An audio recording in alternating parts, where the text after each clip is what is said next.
Hello and welcome to this, the 12th episode of the Forrin podcast, coming at you in 4K.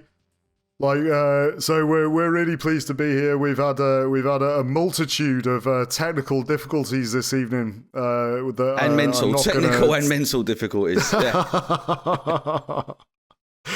But we're here and we are like sort of live. In fact, we're not live at all. Like we're being recorded. My name is Patrick Garrett. I'm recording this in Montpellier in France. This is the place where we talk about all forms of foreignness and countries and not living in the countries in which we were born and stuff like that. And joining me from Denmark is... Yeah, my name is Mike Bowden. I'm living in Odense, Odense, as the Danes would say, or the people on Funen would say, which is the island that Odense is on. Anyway, Odense, Denmark. And... yeah, we are. We talk about all kinds of stuff: national identity and what it means to be a human in this world. That's the topic of our podcast. It's pretty deep, Mike. It just gets deeper and higher resolution every week. Yeah, that's it. Yeah, the 4K can really zoom in on the bags under my eyes. It's fantastic. And last week we had a really great podcast about thinking and having different personalities in different languages. And right. As a kind of a hidden sort of a surreptitious plug, I put a video up relating to that. Actually, from I got sent a reel from the BBC World Service by Katrina, who is the one who asked the question about us thinking and being different people in different languages and everything else. And I think you should check it out. And I know what you're thinking. Where do I check this out? Well, you go on to our Facebook page. Yes. Old white men on Facebook. That is where you want to be. So, and the Facebook page is basically Forrin Podcast.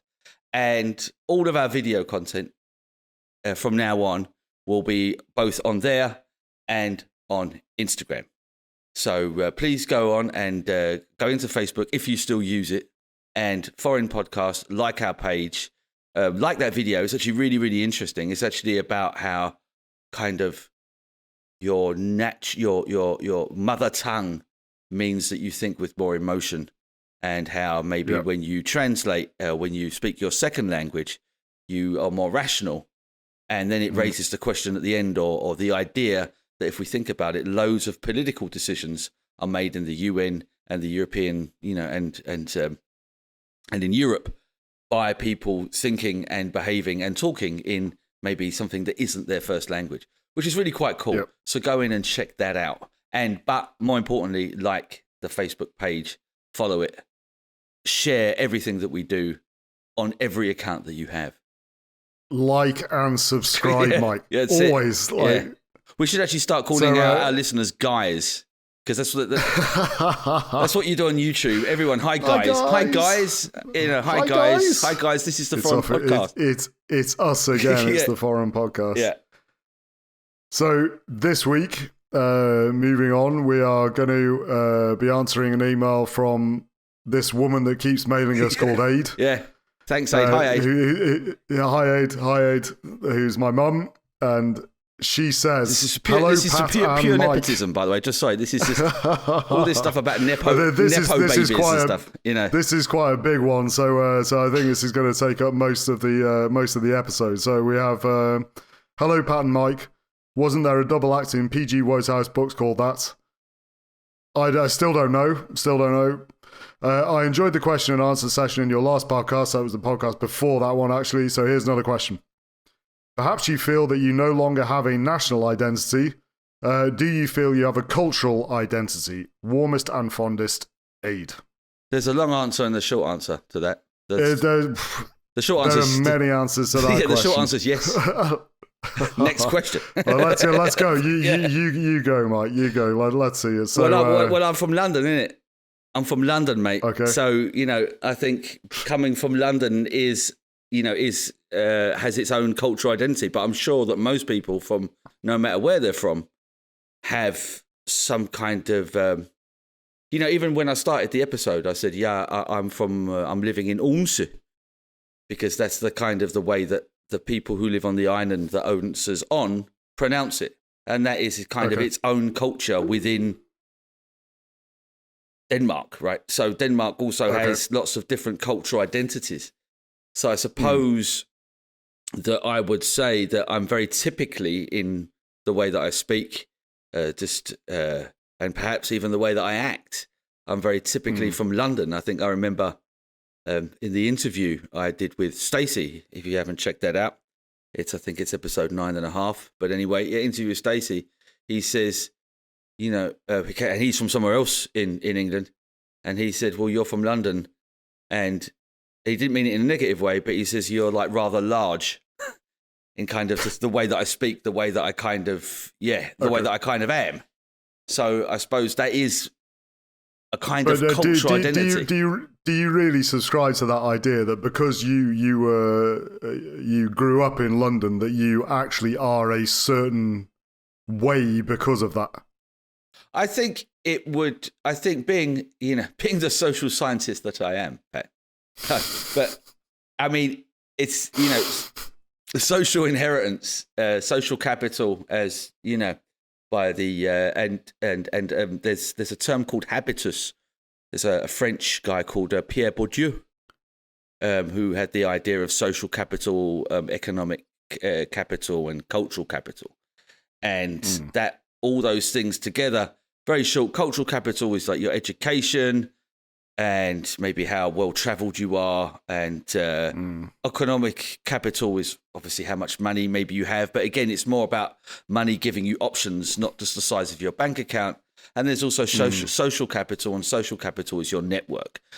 But it's more growing up, so it's more your parents anyway. But it doesn't matter. And all these things go together to make something called habitus, and habitus is basically, it's the way you walk, it's the way you talk, it's your taste in clothes, taste in music, taste in everything. It's basically just the way that you meet the world, and it's based on these sort of social capital, cultural capital. So I think for me, and I'm 100% Pierre Bourdieu guy. So I think that I've kind of grown up in this environment, and where there are similarities. So you were formed by it basically in some way. Yeah, and I was formed by it. So just my vernacular is from London, and that is a certain cultural identity, I think. I mean, is it not? I can sort of hear. I can sort of hear in the way you asked the question.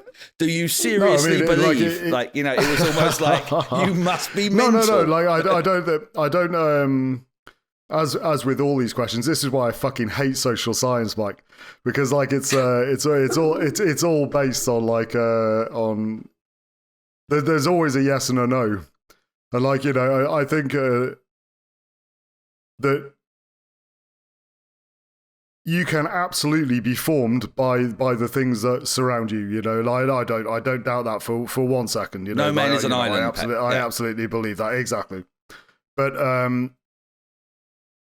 the problem I have with the idea of cultural identity, and we did speak a little bit about the elephant in the room last episode, I believe, and how we should always try and ride that elephant, Mike. Do you know what I mean? Okay. Towards the screaming hordes. Is that not everybody is exposed to the same culture, no matter where they are or where they grew up. Yeah. So, for example, if we take the idea of a British cultural identity, for example, and we both grew up in the 90s, right? Well, where do we? Yeah, we're kind of we were like Britpop and Steps and Margaret Thatcher and blah de blah. Yeah, not so much the Steps part, but yeah, and Blair, Thatcher, exactly. Major Blair, yeah. The simple truth is that no matter how obvious that sort of collection of cultural happenings and cultural objects that were sort of present in Britain at that time. Yeah, it could be literally dangerous to assume that everybody in Britain was exposed to that, because that simply isn't the case. You know what I mean? Just because we talked about bottom last week. Yeah. Or last episode, and we were both exposed to that, but we are both sort of effectively working class white people that kind of grew up in the same, grew up watching TV at the same time. There's nothing about me that's and we were exposed to that. If we had been middle class or upper class, white people, or from a different ethnicity or etc., we may well have not been exposed to that in any way. So this idea, the problem I have with it is the confusion with national identity. Well, that's what we're trying to ascertain, right? Cultural identity and national identity. That is the question, right? That you maybe don't see yourself as part of a holistic Britain. But that's the fucking elephant, Mike. Well, for me, the elephant, I'm now going to be a bit provocative, Pat. I've been waiting since Christmas to say this to you. I've been waiting since Christmas. because basically, this podcast is just about you fucking having a go at you. Finding questions to put me on the spot over. When we're live on mic, Mike. Let's go. But it really is, I think, relevant, right? I think it's relevant. And it isn't putting you on the spot, but it kind of is. But we spoke about what you do at Christmas, yeah? Do you remember that? Okay. And you said, and it's completely fair enough. You said that because obviously your wife is English, and so you speak English, and French is only really something that relatively you've kind of grasped, but it's only something that's kind of like your life outside your house. And so you celebrated a British Christmas. And then I asked you, what about people in your area or people around you? How do they celebrate Christmas? And you said that you didn't know, right? And that is true. And this is all true, right? And in my head at that time, I just thought that is so typically fucking English. We do it as we've always done. How do the people in the how do the natives do it? No idea. I haven't even checked. I haven't even. And to me, that isn't anything about you personally. But a lot of people, and I think a lot of people maybe from Europe or other people would say that is so typically English. That's such an English attitude. We do what we've always done. So in a way, that could be a cultural identity. Maybe that doesn't mean you're British in that way, but that might be something to do with just the mindset. We do what we've always done. What do the people who live halfway down the road? Well, I don't know. Because I don't go out, I don't bother. Because I just do what I do. Well, and that might be an English thing, right? It was probably a bit of a mistake of me to say that I do the British Christmas, because when we're talking about a British Christmas, what are we talking about? Well, we're talking about 25th Christmas lunch, watching TV the rest of the day, opening your presents in the morning. That's all I meant by it. That's all I meant by it. I didn't mean anything else. No. That's completely fine. And I guess that is very typical to Britain. But because how's that formed me culturally? That's a different thing. That's just that again, we saw go back to this sort of the idea of what is culture? Is it like a set of products that are out in the world, in society? Is it a set of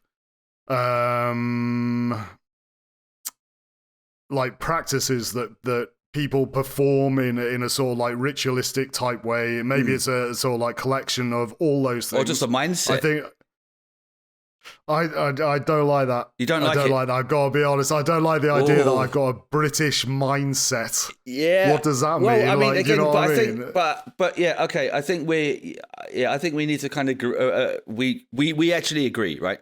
I'm not now talking about having what I understood by the question. Let's put it that way: having a cultural identity, and that's why I started with saying that I have a London identity. Because of the area. And I think that, again, if you just look, social sciences helps us out again, Pat. I mean, if you didn't know, but seriously, if you look at if you look at the Brexit vote, Okay. Like London wanted to remain, and that's about it, right? And yeah, there are obviously lots of factors around that immigration was a huge kind of a factor for people wanting to leave, and there's so much multiculturalism in London. So the people who basically had the most kind of other immigrants or foreigners around them voted to stay, and the people who had the fewest around them voted to leave. But I think growing up in an environment where you are meeting different cultures, exposed to different cultures, that has to affect your mindset compared to other areas in the UK. So I do agree with you. As you said, you're exposed to different things. But I think that, as you can see, just on the Brexit vote map, London really stuck out from almost the rest of the country. And also, without getting too political again, if a lot of it, especially the north of England, they voted to leave Europe because they wanted to punish London. And I remember I actually saw, it was a Danish program again about Brexit, but it is relevant. And there was a guy I agree with. I think it was also it was Nick Clegg, who was the leader of the Liberal Democrats, who had a coalition government with the David Cameron's Conservative Party. Anyway, he said that everyone made the mistake of thinking, well, everyone in London thinks this. Everyone, all the chatter I hear around me thinks this. So we don't have to worry, because that means the whole country thinks this. But it doesn't. It was a London thing. And so that's what I mean when I said mindset. Do you see what I mean? So the whole idea that London thinks of itself as the center of the universe. And, it is everyone. And I think that, there is a kind of what Stacey was going on about me being large. He could also maybe being full of myself, that kind of sort of a little bit of arrogance. And that maybe comes from me coming from London. But that's surely just stereotyping. This is all stereotypes are derived from truth, though. No, that's not the case. All stereotypes are derived from some kind of truth. That's a dangerous line of thought. I know it is, but it was just a comeback. I don't mean that, everyone. This is the problem I have with social science, because at best, social science gives valuable insight into the way society works. Yeah, behaviour. At worst, it basically reposes on the worst type of stereotyping. And basically a good social scientist, I would say good in inverted commas, because none of them are good, Mike, basically will tell you immediately that the idea of the public as this sort of unit is obviously erroneous. Well, of course it is, yeah. But there are tendencies, right? There are tendencies. And you look at the tendencies, That's of course. I tell my students that this doesn't mean that you are this or you are that. As long as it's important to note something as a tendance rather than sort of saying this is how a massive amount of people behaves as a sort of herd, as a unit. Yeah. Because that simply isn't true, and it's completely manipulable as well. So it is basically sort of getting tied up with this is the problem I have with this topic, is that it's extremely easy to fall into the trap of confusing cultural and national identity. Because if we're saying that London has a mindset, then you can easily say that Britain has a mindset. Manchester has a mindset. Newcastle has a mindset. Well, yeah, or that Europe has a mindset, for example. Why stop there? Do you know what I mean? Yeah. It's a dangerous line of thought. It's important to nuance it. I do, there is a value obviously in social science, but it is really, really important, in my opinion, to make sure that what you're talking about is a trend, amongst millions of individual people. Yes. Who can be influenced to behave in a certain way. And looking at things like basing the idea of cultural identity off a vote, for example, you're skating on thin ice there. Well, I'm you not, basically I was doing at that point you kind of like I was doing it on the background why people voted, okay. not on the result itself. Their reasons for voting, and again, the idea of being exposed to a multicultural society, and with immigration being proved as the main sort of thing that and wanting to punish London as the two main reasons why people voted to leave. Then I think you start to get a more of a general picture of why people, and there's also identity politics. There was loads of stuff, but I'm not saying 2 + 2 is 4. All I'm trying to say is in a way, it's like voting for a political party. It's very, if you do vote, it's very unlikely that you agree with absolutely every single point on their party political program. But especially in Denmark, where there's about 8 parties, right? Then you choose the one that you agree the most with, not because you're never going to be able to agree with all of it. So I think if we are going to talk about cultural identity, I do agree with you. But I would say that, I can kind of see that the stereotypes around maybe being a Londoner, I don't maybe 100% fit the description. No, I don't. But I would say that I can see lots of those things in me more so than I can maybe with the stereotypes of coming from Scotland or coming from Newcastle or coming from Wales or something else. That's all I'm really trying to say. That there are certain characteristics, and I can see some of those that people generally talk about, and I can see some of those characteristics in me. That's my point, really. Okay. Yeah, okay. And I can see them in you. I mean, to answer the question, directly, I don't feel as though I have a cultural identity, and I will qualify that, because in the same way, I consider myself to be an individual. Was I formed by, the culture I grew up in? I'm not sure, man. I don't know.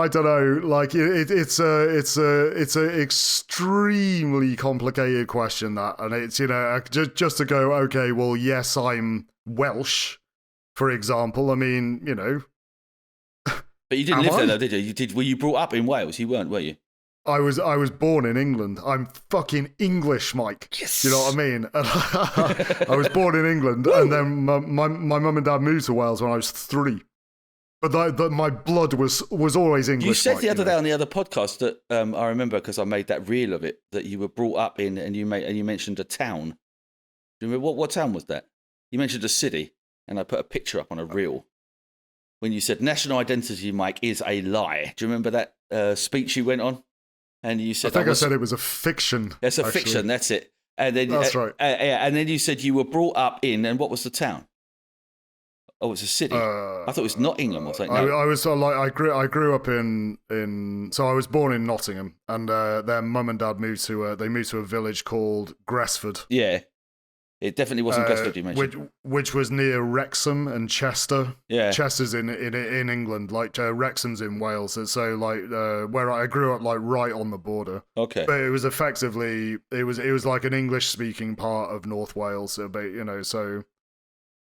I don't know. I think, the sort of people that surrounded me, it's just when I say, it was when I said, I sort of, we celebrate a British Christmas. What I'm really talking about is we celebrate the Christmas that I remember as a kid, which is what everybody on the street celebrated, which was just fucking Quality Street and bloody, I don't know. Is that, I don't know, it has that form me as an individual. I don't know. I don't feel as though, that's just part of my identity. Yeah, but you were saying about... I think what it really boils down to is what do we mean when we say identity? What is that? Do you know what I mean? And it's yeah, if we're sort of splitting, if the question is sort of this split between national and cultural identity, I think other people, to be honest, really do impose this sort of stereotypical British identity on me far more than I feel that I belong to it, if you like. Yeah. I don't feel British in any way. Right. And I don't kind of You know, I don't You've made that feel clear as though several like times. no, I know, but like, you know, it's important to me because like you know, that's why we're doing this. Like I don't feel as though like, you know, do I have a specific cultural identity? Like I don't know. But again, I think, well, I mean, the answer is no. I don't think I do. Like, to be honest. But you asked the question at the start about what it was, and you said, "Is it like just a set of kind of rituals or habits?" Yeah. And you know, a lot of, again, it's a stereotype, Pat, but a lot of foreigners, oh, you're British, therefore you drink tea. Yeah. Well, exactly. Yeah. And you do drink tea, right? I do drink tea. So that one stereotype, like, that harmless stereotype, you fit that, right? You fit that in. You fit to that I one do, stereotype. But does that form a part of my identity? Like really, as an individual, just because I drink tea and I was surrounded by people that drink tea, and like, you know, everyone I knew fucking drank tea. Yeah. Do you know what I mean? Does that make me you know, does that like fulfill part of my identity as a tea drinker? Do you know what I mean? It's just like, well, what I'm saying is like, okay, fine, yes, I drink tea, and you know, there were like loads of people around me when I grew up that drank tea. Yeah. Like I literally buy fucking PG Tips tea. Yes. Like in France off So do I, Amazon. Pat. I've got it, but I drink I drink mostly coffee. It's actually my kids that drink the tea. They put about five sugars in it, and of course. Well, like true crazy. Fucking Londoners, it's their London genes. Like, that's it. And you have to have the bag of sugar on the table with the spoon in it, rather than having a sugar in it, rather than a sugar bowl. But yeah. But like, what I'm saying is that okay, maybe that thing is true, and maybe that's kind of like a natural habit, like something that sort of like happens in Britain as a sort of like cultural thing, I suppose. Yeah, what I'm asking is like whether or not that actually fucking matters. Just because like we have like these cultural touchstones, like, you know, we were exposed to like the same TV shows, for example. You know, so what? But don't you think that's kind of really? So like, so what? Why does that actually matter? Okay, but I don't think the question is if it matters or not. That's not about the question is, do we ascribe to it? So, I mean, do you think that watching the TV show, which we mentioned last time, was called Bottom, or growing up with another TV show called The Young Ones, and Vic Reeves and Bob Mortimer, and having maybe Monty Python as a kind of part of our culture, do you not think that, again, that has perhaps that's exposed you to a sort of humour, which exposes you to a way of looking at the world, which exposes you to a way of looking at yourself, which may be, you know, pulling on another stereotype, if we're just going to get them out, you know, the Germans and their humour or whatever, or Americans and their humour. There is a British humour, and a British humour, though, is maybe very ironic and also extremely self-effacing. It's very self-critical, but with irony. And yeah, you know, and that reflects. But that's making the assumption that I was exposed to, like, what if I was exposed, for example, what if I grew up in Britain and I was exposed to American humour? Yeah. Well, then we wouldn't like you very much. Like, you know, which is what, like, my dad used to go fucking mental about it. Do you know what I mean? About like American TV on you know, British TV, for example. Like I remember like, and that's a very English thing to do. Right? I know you're listening to this, Mum, but I remember like that. I literally can't remember exactly what shows or whatever, but I know that sort of like Americanism on TV was just like, you know, it wasn't seen positively. No. Do you know what I mean? Yeah. And again, that's a very English thing, right? The Americans, they're culturally kind of inferior to us. Again, that's another stereotype, though, right? I think, seriously, the British people seeing Americans as culturally inferior. But I would never, like, personally, honestly, like, I really got to like strip it back to the idea of like seeing like American people and British people. I do not see the world that way. You know, like we're individuals. So I really do see it like that. I do accept that, you know, obviously there are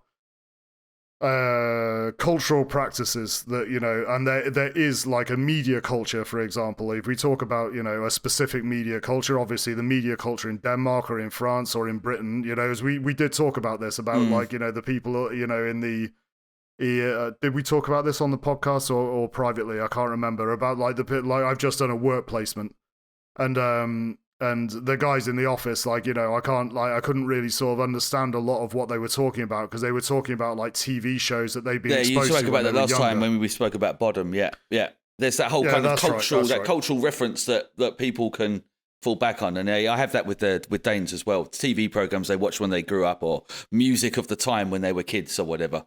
You just can't relate to it. Yeah. So, like what you were saying was, you know, that if you're exposed to a certain type of humor, for example, and you know, and whether or not that sort of affects you in the way that you sort of like see yourself and blah blah, I can absolutely, you know, get on board with at least the idea of that. You know what I mean? Like, you know, I'm not saying that isn't the case. What my problem is with the idea of like cultural identity, you know, entre guillemets, sorry, like in between fucking quote marks, yes, is a blanket thing that affects everybody. Because they're like, that isn't the case. Like what you're talking about is effectively a generalization. It is effectively a generalization. Yeah, that's what it is. Yeah. Which is why social science is fucking bullshit. yeah. But there's another aspect to it which neither of us can relate to, which is the idea of having a cultural identity within a national identity, which is the idea. Well, I mean, I don't know how to explain it best, but I don't know if I've mentioned the book before, but there's this book here, which is it's called Natives, Race and Class in the Ruins of Empire, and it's by the author Akala, who's a pretty, you know, I've got a bit of a man crush on him. He was the guy who started the hip hop Shakespeare company, talking about how the meter of hip hop rhyme is the same as the meter of the sonnets, and talking, introducing Shakespeare to a whole new sort of generation, and but he's also social commentary. He's been a rapper, and now he's an author. And if I may read a little bit of this book out, Pat, that go for it. And it's chapter 2. Everyone, are you sitting comfortably? Then I'll begin. It says in chapter 2, the day I realised my mum was white. I returned home from primary school upset. My mum tried to figure out why, but I was reluctant to tell her. I can see now with some glasses on. After some coaxing, it emerged that a boy in the playground had called me a particularly nasty name. As I was finally about to spill the beans, a strange thing occurred. I said, "Mum, the white boy," and trailed off before I could complete the sentence. I looked at my mum as a profound realization hit me. With a hint of terror and accusation, I said, "But you're white, aren't you, Mummy?" Before this moment, my mum was just my mum, a flawless superhero like any loving parent is in a 5-year-old's eyes, but I sensed that something about that image was changing in the moment, something we could never take back. I wanted to unask the question. I wish I had just pretended my day had been fine. I was mad at myself. My mother's expression was halfway between shock and resignation. She'd known this day would come, but the directness of the question still took her aback. Just a little bit more. She thought for a moment, and then, using one of her brilliant, if perhaps unintentional masterstrokes in psychology, she replied something in the effect of, "Yes, I'm white, but I'm German and they're English." It didn't matter that my mum wasn't really German. She was born in Germany and brought up in Hong Kong before returning to the UK, as my granddad was in the army. Or that I was technically English. My mum had set up a mental safety valve for me so that I could feel comfortable reporting racist abuse to her without having to worry that I was hurting her feelings. Even at 5, I had somehow figured out that there was a group known as white people to whom it was now clear that my mother belonged, and that many of these people would get offended at the mere mention of their whiteness. I somehow knew instinctively that whiteness, like all systems of power, preferred not to be interrogated. And for me, you know, that is a cultural identity, right? He has a cultural identity that is different from the norm. He is technically English. He says himself that there is some kind of, there's like this Jamaican in him, and he's quite a mix. But he feels, and he can see through the relationship with his parents, that he has this different cultural identity. And this cultural identity was formed by empire and is a result of empire. But do you think there is that? Do you think that's a clearer distinction between having a cultural identity here and having a national identity? That's what I wanted to ask you. I think, like, really, it's a big question. Like, I mean, like, seriously, like, because he's talking about racism, right? Or how it makes him feel racism. Yeah, how racism makes him feel. Yeah, so like, I mean, like, racism is another question, and like, you know, whether or not it's like, you know, I am not qualified to talk about racism. No, like, no, like, really, like, you know, I'm, you know, I mean, I wouldn't really want to. I gotta be honest. Like, I mean, it's not like I don't consider, you know, I mean, we've talked quite a bit on this podcast about, like, you know, the fact that we've been sort of like, in a way, sort of isolated and stereotyped simply through like being foreign. Yes, and you know that is a fact. But I have not experienced racism in the same way that a black person would. No, for example, and you know, and so like, where do I equate the sort of the experience of racism with the idea of cultural identity? I mean, I would struggle to answer that question seriously, because, like, you know, it's not like I actually don't know is the honest answer. The reason why I chose that wasn't really, and I understand. It's maybe the wrong passage to read out, but what I wanted us to take from that was that there are lots and lots of different cultures, especially in England, that have a very strong sense of cultural identity. Areas of Brick Lane, the huge Indian and Pakistani areas. We also obviously have Soho, and where people feel free to sort of, and hopefully are also free I'm trying to think of the Danish word. That's a problem. Dyrke, to practice their kind of their culture and express their cultural identity, but they are all still, like, on paper, British. Right. So so using the thing of racism there, but it wasn't really to racism. It was him realizing that he was different from his mum culturally and has different cultural experiences than his mum, but they're still the same. As he said of himself, I am still English, and English was actually... But is he different from his mum culturally, or is he different from his mum ethnically? Is it like, we're talking about culture, or are we talking about skin color?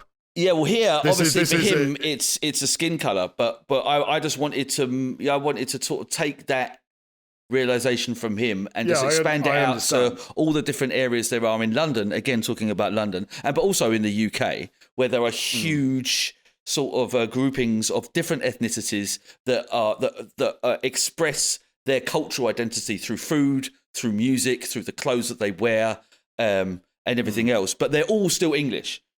So they don't have maybe a national identity that is English, but they are English, like on paper, passport, but they have a cultural identity. You know? Yeah, no, I get it. And, like, you know, you could say exactly the same thing about, like, France. In fact, like, you know, I actually read a really interesting book on the sort of difference between the difference between national and cultural identity in Quebec and France. Quebec is in Canada, for those that don't know, and like Quebec, like it was basically a French colony. So, like, they speak French there. Like, one of the national languages is French. It was written by it's called Identité nationale et multiculturalisme, deux notions antagonistes. Like, whether or not the culture, the idea of national identity and cultural identity can actually fit together. It's written by a lady called Sabine Choquet.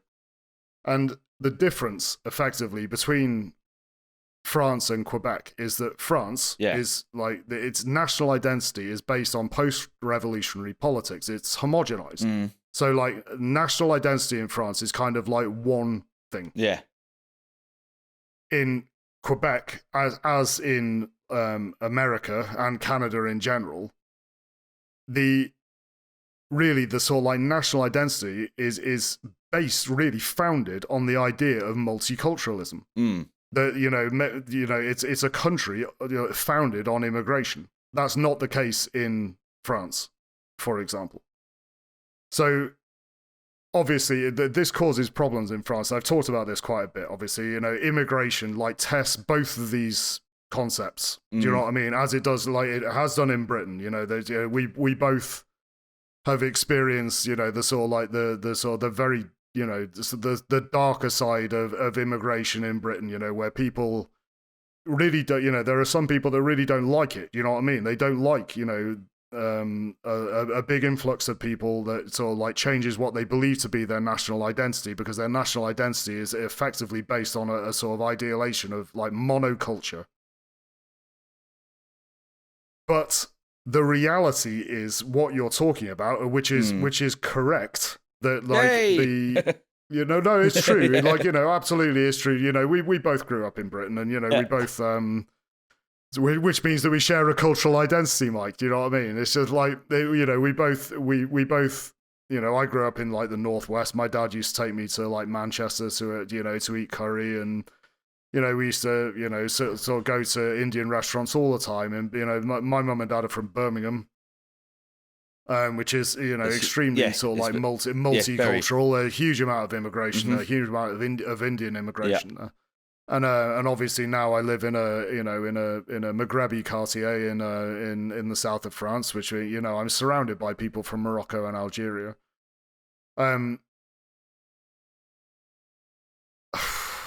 Whether or not, like, do people from sort of like different like cultures like really sort of like claim that identity and claim to sort of like practice that identity? To be honest, like, yes. Like I've definitely seen that, so, that's an absolute fact of life in Britain. What you're talking about is completely true. I mean, there's no getting away from that. And like, that's absolutely true here, in terms of, for example, like the religious practice, like Islam is like very, is very evident, like here, there's a mosque here, and like, Friday, it's, just packed with people being Muslims. Do you know what I mean? That's and that is, I suppose, like part of a cultural identity, if you want to tie religion into it as well. But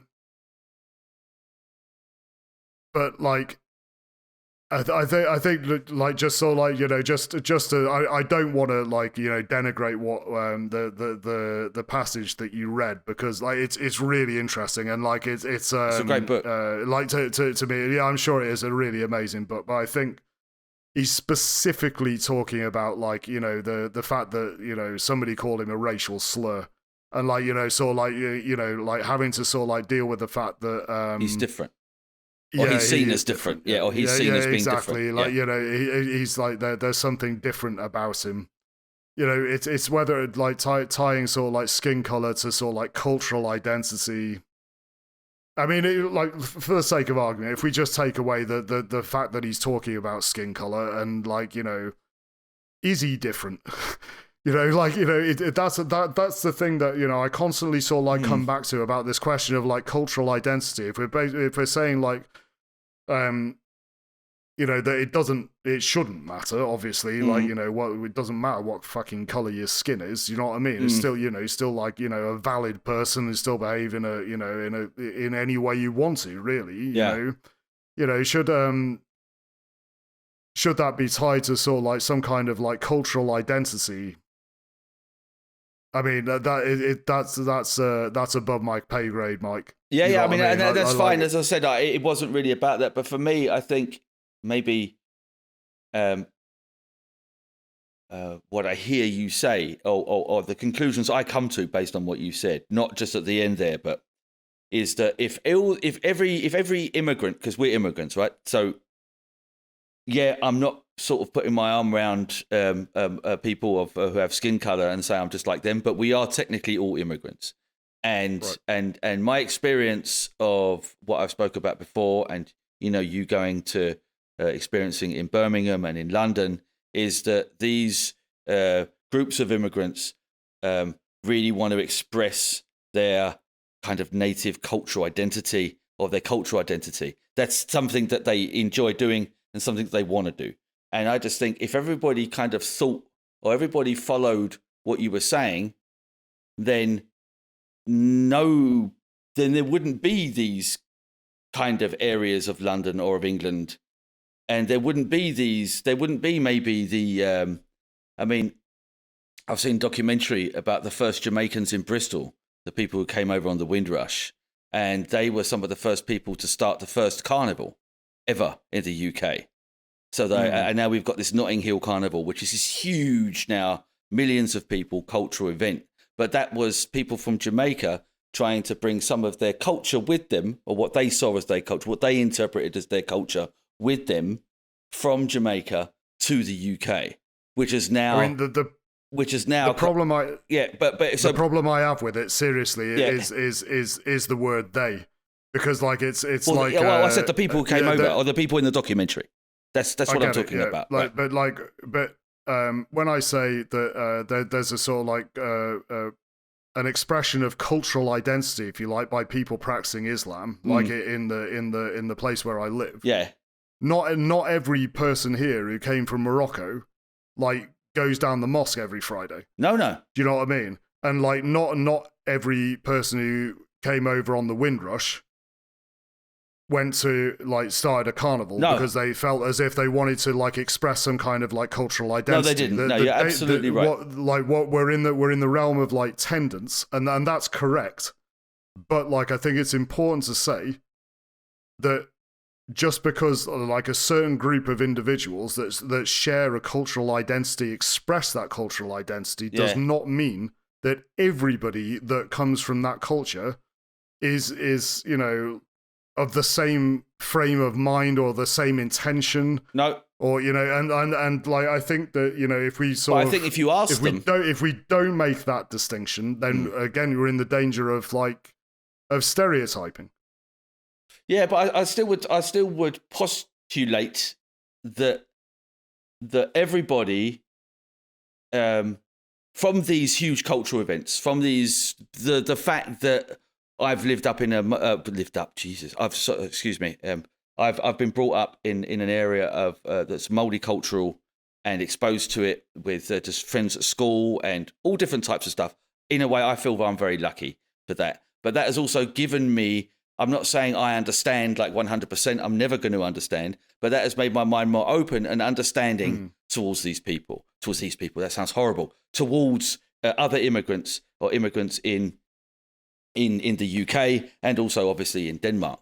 Now, what I'm saying is, if there wasn't these groups of people within the groups of immigrants that came over that expressed their cultural identity to make idiots like me understand it.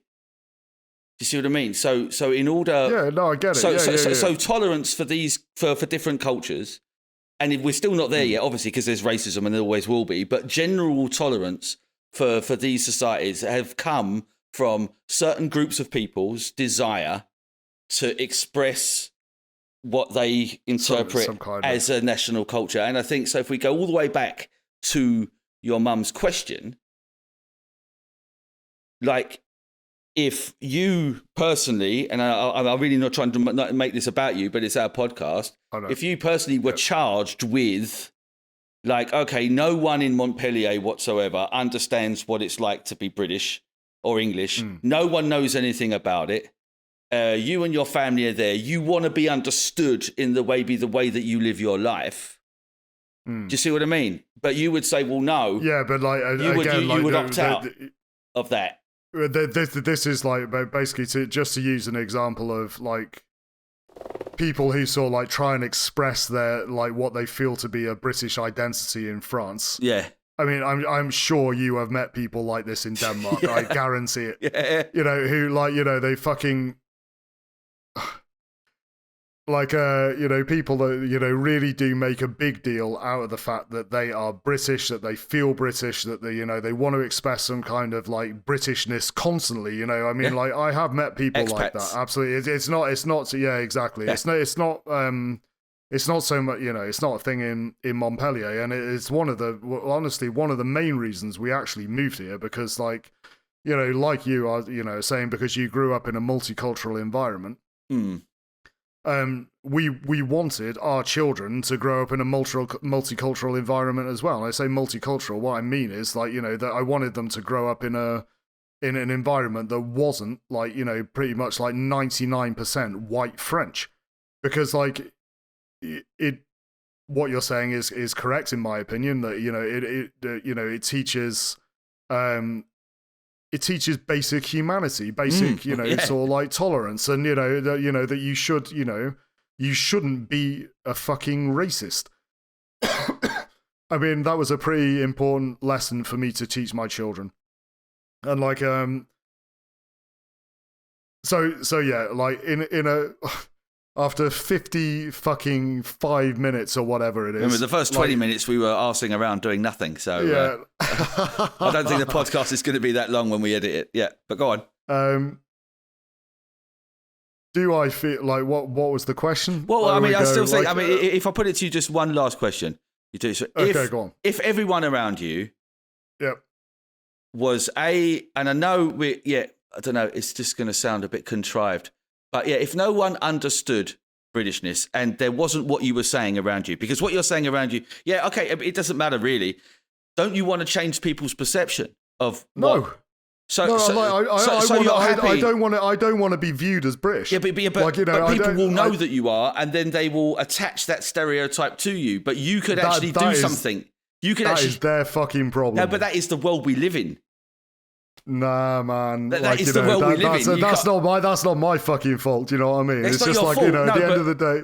But all I'm saying, my point is, I don't think you should do anything about it. That is not my point. But my point is that if there was another group of British people, or a larger group of British people in your area that were maybe more like you in terms of politics. I don't mean like in voting, I just mean in sort of social politics. Yeah, I get it. Yeah. Let's just say that they actually kind of had these events or whatever where people from the local area could see that British people weren't just like, whatever, Britain, and expats, then that you would benefit from that. You would indirectly. Would I? Yeah. Would I though? Well, yeah, but you've just said that. Surely, like the sort of like cultural. But you've just said that. You've just said that other people from in England, multicultural groups, have benefited from tolerance and people expressing their culture. So you would. I didn't say that. I didn't say that. I said that like it was a fact of life that like basically ethnic groups in Britain express themselves culturally. Yeah, and that increases tolerance. Benefited from that. Well, that increases tolerance. That's what we agreed, and so tolerance must be a benefit from that. If you understand a culture, you're more tolerant over from it. As you said, you don't want to be racist. So having a culture that people accept and understand the person, understand the culture, that increases tolerance in any country, which is great for everybody. Everyone gets along because you understand. People fear and then distrust and then hate what they don't understand. So expressing your cultural identity, this is why, this is me, this is who I am, this is where I come from. But like, what if I don't have a cultural identity, man? Yeah, well, that's the thing. But you know what do. I mean? And like this is I don't like, and this is what I think that a lot of what we're talking about is like, I don't. Again, I think it's like really dangerous to sort of like ascribe like the sort of expression of cultural identity as like a sort of intention to increase awareness of like where people come from, it's because I think effect. a lot of what we're talking about. I don't think it should be intended, but it's exactly. I think it's like what we're talking about like expressions of cultural identity from groups that have traditionally been oppressed, right? I don't, so it's like, have I been oppressed? It's just like, well, no, you sort haven't. of. No. Well, yeah. But like not really. In the same way. No, not in the same way. Not in the same way at all. We're pretty much top of the food chain and always have been and always will be. Yeah. That's it. Yeah. But like, I don't feel a need to express any kind of cultural identity for any reason. And I respect, whatever anybody else wants to do, that's fucking up to them. Do you know what I mean? But I don't. And I think there would be a good place to stop, because I do actually agree with you. No, I do agree with you. I don't feel the need either. But my only aside is that I do feel in the realms of, as I said at the very start, I feel that there are certain things about maybe coming from England and especially from London that I can see within myself. And so if we are going to frame the question or the definition of cultural identity as that, then I would say I have a cultural identity. But am I typically British? Am I, it's on my passport, but I don't think, I think that's, that question is something, I don't think I am. In many ways I am maybe, but yeah.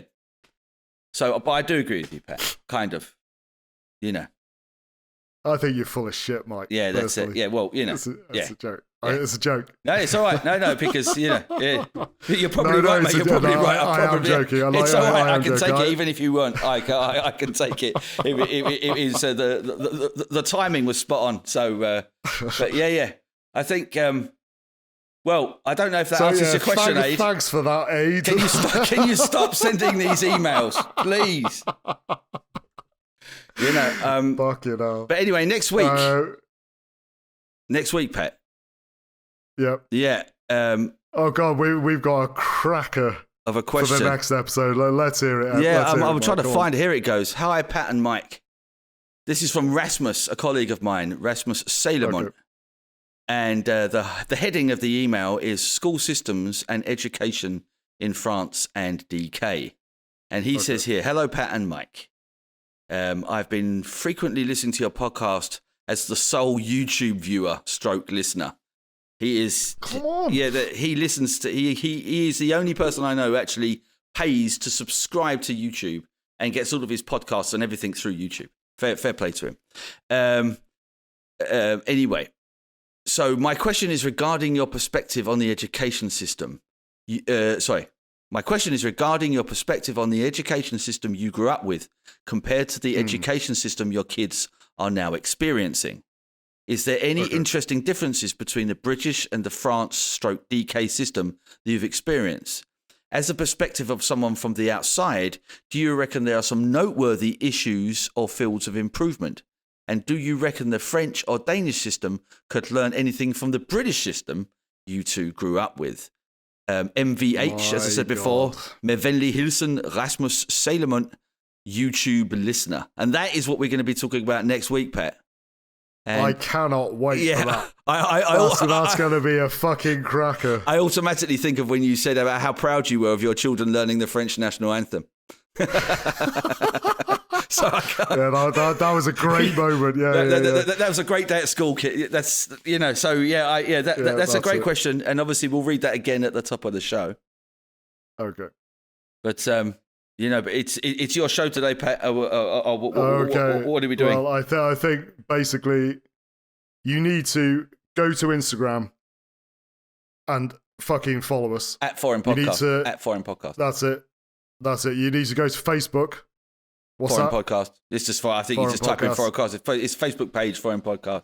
You need to email us. And you need to email us at forrinpodcast@gmail.com. Yes. So do all of that, and then come back in 2 weeks, and we will have an enormous argument.